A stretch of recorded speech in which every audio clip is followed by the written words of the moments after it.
Alright, hey guys, my name is Mon, and welcome to my presentation. It is the spooky side of social media. So our objectives for our lesson goals for today is the first one is achieving understanding of dangers of social media. Just kind of understanding the blank risks of using social media in general and how it can affect you and your friends and family, not necessarily in bad ways, but just in general, and just everything in life. How there's always a dangerous side to something. As many positive things there are about social media, of course there are also negative things. Objective two is achieving understanding of how to prevent cyberbullying and ensure safety in with you and your friends. Just kind of how to prevent cyberbullying, prevent things that you don't want to be out there, and just kind of the risks that are involved with using social media, and just kind of understanding how you are in control and you can prevent so many things that can happen over social media. Um, Objective three is understanding the positive side of social media. Of course, we can focus on the bad stuff of just like digital literacy that's included in social media, but of course, there's always a positive side to it too. And objective four is just achieve understanding of healthy ways of using social media. Just kind of after this lesson, just kind of understanding how you could use all of these things in a positive way, so you don't have to get rid of social media. Social media is a great thing. It's just using it in the right way and just being educated is the key. And hopefully this lesson kind of helps with that. And so, kind of 70% of the survey that I took agree that social media does more harm than good.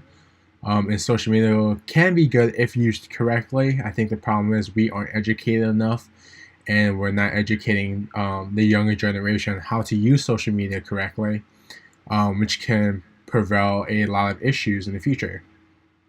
So as long as the people are educated, I think social media can be a great thing.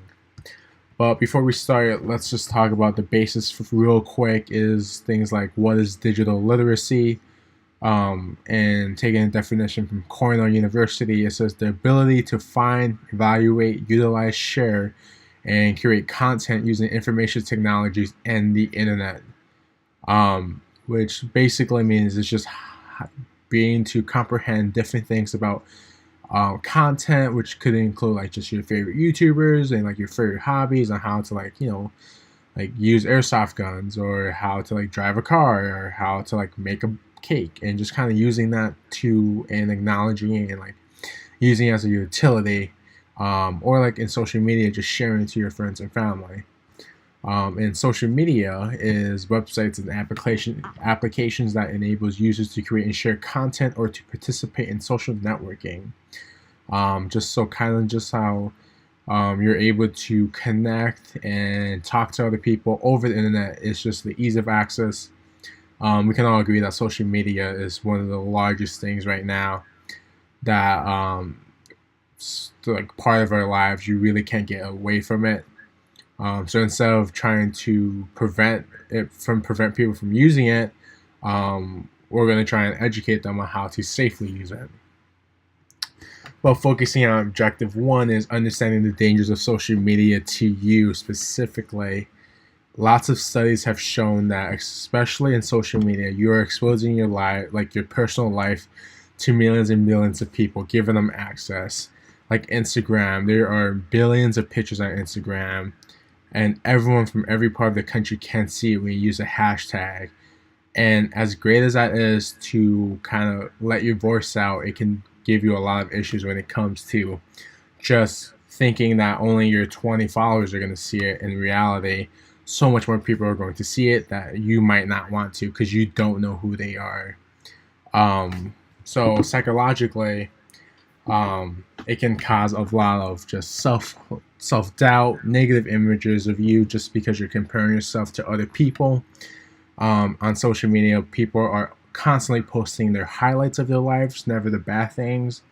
And so lots of easily influenced teenagers or kids are comparing their lives to people who are on social media, and that can give a false reality to them, and which kind of like adds to depression, anxiety, and just kind of exposes a negative aspect of their naiveness, because what we see is what we think is true in reality, but little do they know what goes behind it.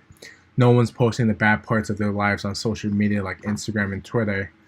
But of the survey, 100% people of the survey are using social media, and usually people don't post the bad parts because they want to kind of give themselves a false persona, on like Twitter, Instagram, just to kind of show off, like, the fun things in life, which is fine. But when people are exposed to just that, they can easily compare it to their negative life, or like whatever they're going through, to like the amazing life that some people have. It can also cause addiction. Just the ease of access of social media nowadays can cause a lot of issues with just how addictive it can be, and how you can get lost in information, because a lifetime of like using the internet, you can't cover that's everything that's on the web. It'll take you years and years to watch every single YouTube video nonstop. So the likelihood of you being lost in social media is very big, and so that also increases the chance of addiction. So these are just some of the dangers that social media can give to you, that I think people overlook a lot because they're passively using it. And as you passively use it, you kind of build up these things that you don't really understand, but you just kind of go with it. It's just like addiction, like just constantly checking Snapchat for, like, if your friend texts you back, or constantly going on Instagram after seeing it like every few minutes just because you want to see it. So moving on to objective 2, just understanding that even though there's a lot of flaws about social media, you are in control of your life and what you do. Just like, for example, I'm going to use cyberbullying. You're able to prevent cyberbullying and psychological issues by limiting your social media intake every single day. Studies have shown that about half an hour of social media should be your daily max intake. And what I saw from my survey was people are using internet and social media and using false digital literacy and for hours on end every single day. And especially with the ease of access nowadays, it's really easy to just kind of fall into the realm of addiction when it comes to just constantly checking your phone, constantly checking social media, and not having that improve your life in any other way. It may seem hard to not check every few minutes, but limiting your intake is one of the biggest things you can do. And putting your profiles in private, and like acknowledging the dangers that are included, can kind of help decide what kind of media you want to put out there. Like, maybe you don't want to put something that personal, like a dinner out with your family on Instagram, but rather just share it to your friends and family. And just using direct messages more than just sharing to a larger network of followers. And so, as much as I talk about the negative side, the social media can be super positive too. Just kind of using social media in a positive light. There's some things that can help. Social media is a positive thing. It helps you keep updating on your friends and family, things that you care about. Just the ease of access can help you learn about millions of things and your hobbies, and it can connect you to a world that physically you can never get to. Of course, subjectively, learning about processes and learning, just other things, using social media to learn, not to just passively take in information or consumption. Just using internet in a active way to learn something is a nice middle ground to have as a mindset. Activists use social media as a voice to develop a following, like Black Lives Matter or the Me Too movement. This kind of helps like society become better if it's used in a positive light. And so it just kind of helps connect with people, kind of gives you a voice, and it kind of gives you relatability to other people. And so it helps a lot especially when it comes to giving art, like the consumers, a voice, like people like us, when it comes to things like movements and such. But of course, we have to be healthy about social media. Things we can do is just using social media, like I said, just to catch up with friends briefly. Limit the intake of consumption of social media so it doesn't include passive processes of learning, but more active. So instead of looking at YouTubers just for like random things about slime or whatever, and getting lost into the realm of like media intake, having a goal. So like you're gonna finish your emails, or I'm gonna research this one thing, and specifically this one thing.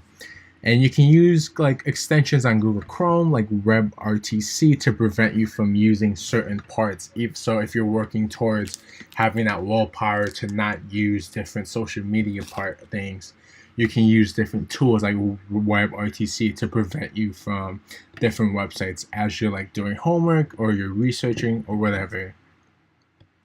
100% of people use websites and use social media. So if you are going to do it, might as well do it in a safe and smart way. So yeah, so those are the 4 points of my lesson today, is just achieving understandings of the 4 things, like of danger and prevention, positive side of social media, and healthy ways of using social media. And there will be a quiz on this that I will be making, and just kind of checking people's understanding of this lesson. So yeah, thank you guys. Bye.